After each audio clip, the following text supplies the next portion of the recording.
Let's get our next set of speakers up on stage for our next panel this morning. And in this one, we're going to be looking at something we've already mentioned, which is this idea of integrating family planning into existing health services. I mean, it's sort of a statement of the obvious, really. If you have got somebody coming to have their child vaccinated or coming to sort something themselves to a health clinic, why not then have your family planning services at the same point at the same time, not least because of the inertia of somebody having to come back for it. And of course it saves on cost, it makes sense. And this is something we're going to be addressing now, and I'm delighted to introduce to you all up here on stage. Bience Gawanas is Commissioner for Social Affairs in the African Union. And we're also joined here by Zainab Hawa Bangura, who's Minister of Health in Sierra Leone. Thank you very much. And Motsoaledi, who's Minister of Health in South Africa. Gunilla Carlsson, who's Minister for International Development Cooperation in Sweden. And finally, Tewodros Melesse, who is from the International Planned Parenthood Federation. He's Director General. Good morning to you all. Bience, do you want to kick us off with this? What are your thoughts from the African Union's perspective about how it can be done to get family planning integrated into women's health services and children's health services? Thank you very much for that question, but I also want to ask myself, how did I get here where I am? As an African woman, and I guess I got where I am because firstly, I was educated. I had access to education. Secondly, I had parents that never discriminated between girls and boys. I had access to information. I was aware, but most importantly, I had access to contraceptives because there were so many girls that were with me at the same school that fell pregnant and was a lost resource. Now, what I'm trying to say here is very simple. That if we have to discuss family planning, I hope in the process we are not going to move to the other opposite of forgetting that family planning must be discussed in the broader context of sexual and reproductive health. We should not shy away from that. And that is exactly what the African Union has done. It's the first continent that has got a comprehensive plan of action on sexual and reproductive health and rights. And that's the plan of action that the ministers of health in Africa are busy implementing. But most importantly, Africa cares. No woman should die while giving life. That is the slogan we have adopted on the continent, and that is what 37 member states of the African Union has said they have committed themselves to. It is a delight that you are here, I should say. So for all sorts of reasons, it's fabulous to have you here. Zainab Bangura, in Sierra Leone, you're trying to ensure that everyone can get access to family planning services. How are you going to go about that? How can you go about that? What we have been doing in Sierra Leone since the introduction of the Free Healthcare Initiative, which is actually removing of user fee and providing comprehensive health services for women, we have actually provided provision of integrated services. Make sure that all our health facilities becomes one-stop shop. So where you go to visit when you get pregnant is the same facility you go to have your child inoculated, is the same facility you go to have the family planning, and it is the same facility that actually provides prevention of mother-to-child transmission. So the woman becomes very familiar with the facility, she becomes familiar with the staff, and she can work with them, she understands. So while you go to give birth to your child, they will discuss the issue of family planning with you. So we've provided an integrated services. Okay, that's the ideal. How close to that are you, though? That's what we're doing at the moment. You have it, universal access. We have it, so we're working towards that. The other issue we're trying to do, we're targeting, we're embarking on social mobilization and awareness raising. We're using community leaders, people who know the people, who they trust, whose voices they can listen to. For example, we have women who used to be traditional birth attendants. We have women who used to practice FGM. You know, they were the key leaders. So we're targeting gatekeepers and opinion leaders in community to carry the message, because we have a high illiteracy rate in our country. People need to believe the message before they accept it. They need to believe the messenger. They have to know the messenger, believe the messenger, trust the messenger to accept the message. So we're dealing with peer review. We're even targeting men.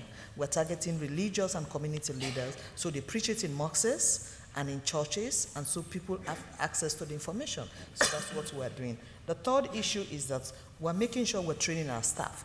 Because we've integrated family planning within the provision of health services, we're doing in-house training for our health service workers so that they are also familiar with the commodity that is being provided, so that they don't have to ask questions. Once the woman visits the facility, they can be able to engage the woman and discuss with them. And finally, we're making sure that we're targeting private sector because we do not have enough facilities all over the country. We have 1,190.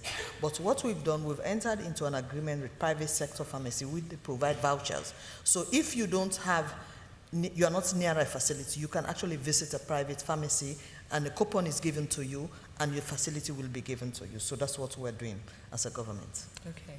Thank you. Dr. Motsoaledi, in South Africa, of course, you have a high incidence of HIV. What can you do to ensure that the women and girls who are vulnerable will have access to condoms and other contraceptives? Yeah, thank you. Talking about high prevalence of HIV, AIDS and access to contraceptives in South Africa, there's a very unfortunate irony here, which you experienced. When the battle against HIV and AIDS intensified, and I suspect it might not only be in South Africa, but in the whole region. When the battle, there's evidence that when the battle intensified against HIV and AIDS, family planning was actually thrown out of the window. We used to have a very strong family planning program. It was thrown out because there was a subtle belief, not really mentioned publicly, that if you have to have people using condoms to protect them from HIV and AIDS, then you can't introduce any other method of family planning. It has to be condoms. And I think that's where the mistake occurred, because the result is then that we have got a very high prevalence of teenage pregnancy. We've got no family planning a program as strong as it used to be before HIV and AIDS. And unfortunately also, at the end of apartheid in South Africa, because women used to have no rights, one of the rights given to women, as Advocate Gawanas he say, in reproductive health rights, was to pass the Termination of Pregnancy Act to try and protect women from doing backstreet abortion. Now, when family planning becomes weak and there's Termination of Pregnancy Act, and there is also the problem of HIV/AIDS, then you get triplets. You get high teenage pregnancy, you get a lot of teenage abortion, you get a lot of HIV and AIDS. Now, we have realized that we need to reverse that problem. We need a dual program, and recently, in the Department of Health, we've been revising the whole program of contraception and parenthood. We've been revising it. We're going to relaunch it and say, look, these two issues don't have to fight each other. There can be a dual program of fighting against HIV and AIDS, but at the same time, introducing family planning. When Advocate Gawanas came to South Africa to launch KAMA, the campaign he's speaking about from African Union, we actually told that in order to meet our MDGs, because that campaign, KAMA, is campaign on accelerated reduction of maternal and child mortality, we said it cannot happen without family planning. So we are planning quite a number of things that within the areas, because our HIV/AIDS program is now strong. I'm sure you know we have got the biggest in the world. Within that program, we must now include family planning. But we are also planning a very strong school health system. There are certain things that we need to do at schools. There are 12 million school-going kids in South Africa. The teenage pregnancy obviously is affecting school girls. We want to launch a strong school health program which will have this element. But lastly, we are producing what is called a standard operating procedure for family planning for use by community health workers. In each municipality ward, we want to put a certain number of community health workers. They must have a standard operating procedure for family planning, because most of them now know a lot about HIV/AIDS counseling and testing and that fight. So we're just going to use the same machinery to introduce family planning, and they will definitely be integrated. Right. Thank you. Thank you very much. Just make sure, of course, that that message is clear rather than cancelling out one, the HIV or the family planning. Gunilla Carlsson, Sweden, in one sense, I know that your history suggests you have taken an interest and been involved in getting family planning integrated in women's health services. So when you look at the commitments of these goals, of this summit, and the goals, what do you think? I mean, are they achievable? Does it prompt you to make further commitments? Yes, we are going to do further commitments, and Sweden now are really trying to do everything we can to fulfill the Millennium Development Goal 4 and 5. And I see this in a broader concept, but it's very, very timely to have this meeting on family planning and access to contraceptives. But we also have to see it as an investment, not only in women's health, it's also about investments in the future. And it's about gender equality, it's about women's rights. And I think from what we learned from South Africa, and my colleague, it is also that how do we now deal with this issue? And to see that there is a new time coming up. It's about individuals that could make informed choices.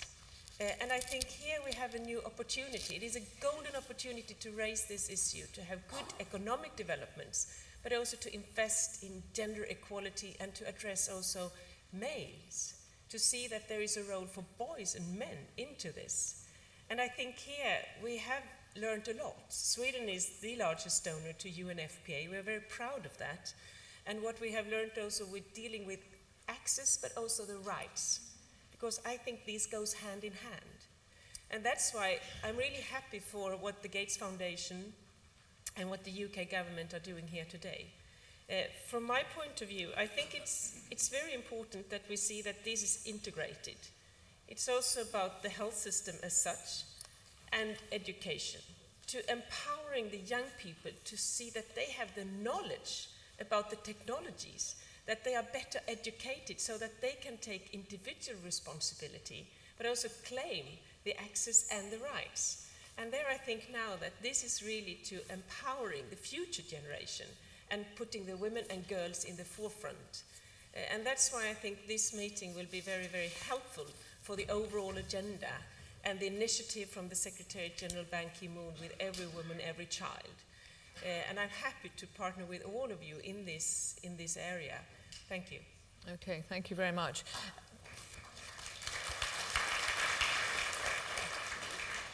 I was, Mr. Melesse, handed this tome, which this is a declaration which I think you organised at the International Planned Parent Federation. And it's a declaration that's been signed by, what, I think it's more than 1,000 civil society organisations.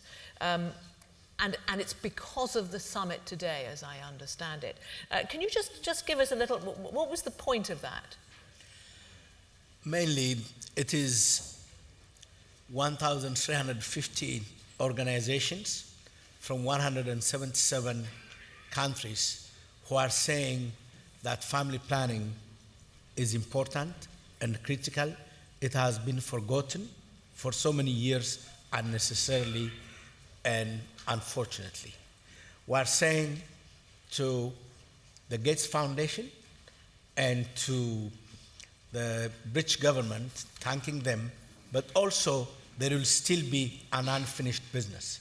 One, integrating it with the overall development, not forgetting that for the coming years, when the MDGs are negotiated, that family planning makes the center of any development agenda, the importance of accountability by all, and the commitment of the civil society to deliver services, to mobilize communities, and also to ensure that governments at all levels, be it donors or recipients, are accountable to their population. Okay, so that's the linkage. This is clearly saying, look, there's support for this out there. Now, you obviously at IPPF have a lot of experience going back in this subject. How do you improve the integration so that you do get family planning amongst other health services? Well, you know, IPPF founded in 1952 and going to 60 years, like the Orientalities re-examining your life. From the beginning, when 4 brave women founded IPPF, the center was about women's development, not just to get contraceptives. Contraceptives allows women to empower themselves and to be healthy. With the emergence of the HIV/AIDS in many countries, when we have started integrating services, we have seen doubling, tripling, even going up to fold of the services, because it has reduced stigma, because somebody walking in just for HIV VCT services will be stigmatized that he or she is going for HIV. When you are going just for family planning, you have other issues, be it STI, be it prenatal or postnatal care. So unintegrated services improves quality, it reduces stigma, and it increases in the efficiency of services. We have seen that in Malawi, where our program through mobile services have managed to increase by 5-fold its services. And now what we are trying to do with this commitment, IPPF is committing itself to triple its services to provide 1.5 billion services by the year 2020, averting 46 million unintended pregnancies.